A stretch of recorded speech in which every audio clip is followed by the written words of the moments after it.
जय भीम। नमो बुधाय दोस्तों, कैसे हैं आप लोग।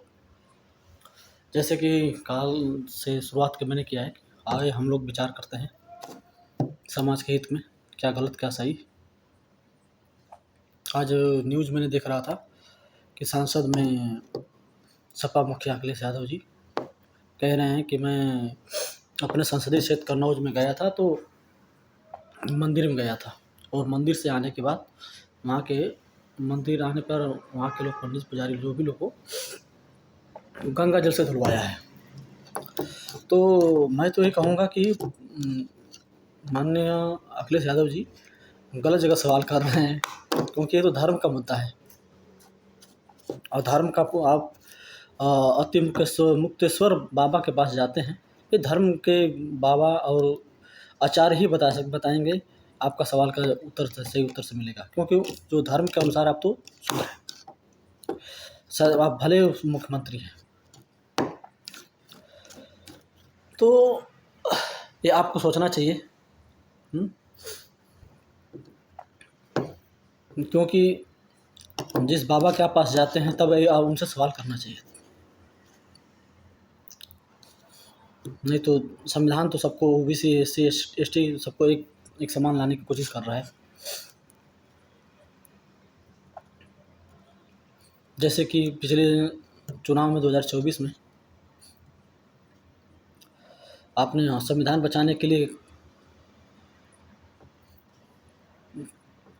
बोल कर बोला वोट दे दो उनको। आपने संसद सांसद जीते भी, और आपने क्या कर्म क्या किया। सपा काम क्या कर रही है, जितने अपराधी हो रहे हैं कि उस पर कितना सवाल उठा रही है। उठाती है सवाल, ऐसा नहीं करूँगा सपा नहीं उठाती, लेकिन जब यदि उनके समाज के या सपा के गुंडे उनके सवाल उठाते हैं, गलत करते हैं, तो बिल्कुल सवाल नहीं उठाएंगे, चुप हो जाएंगे। जैसे कि अभी अम्बेडकर जयंती बीती है, अम्बेडकर जयंती पे इन्होंने नीला झंडा नीला गमछा अपने डाले हैं, लेकिन कुछ सपा के गुंडे ही शोभा यात्रा को रोकते हैं, कहीं पथराव करते हैं, तो कहीं अम्बेडकर मूर्ति पे काली पोतते हैं, तो कहीं आप पोस्टर फाड़ देते हैं। तो ये सब घटनाएं होती रहती हैं, लेकिन उस पर इनका कोई वक्तव्य नहीं, कोई सवाल नहीं, कोई। ये तो रहा, छोड़िए राजनीति की बात है। कुछ अभी एक न्यूज़ और मैंने एक न्यूज़ देखा कि बस्ती ज़िले में एक शालिनी तिवारी हैं जो नर्स हैं, और वो डिलीवरी के कंडीशन में एक लेडीज़ के बच्चे को जोर से खींच दिया, जिसमें सर और धड़ अलग हो गया। तो ये बताइए कि इसमें कुछ जो मानसिक बीमार लोग कहते हैं कि आरक्षण देश को बर्बाद कर रहा है।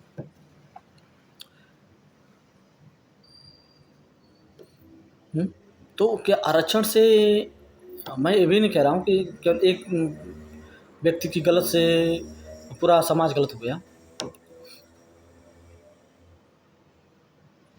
तो क्या इस तरह का नई शिक्षा कैसे मिल गया तिवारी जी को, शालिनी जी को, उनके ट्रेनिंग कैसे रहा, कहाँ रहा, कैसे वो नर्स बन गई। ये सवाल हमें करना चाहिए, हमें पूछना चाहिए।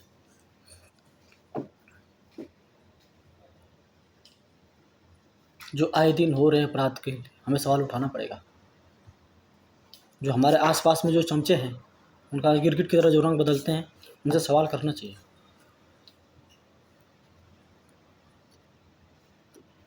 वो अपने स्वार्थ के लिए, कुछ चंदों के, कुछ पैसों के हित के लिए आपका वोट बेच देते हैं, समाज को विश्वास बेच देते हैं।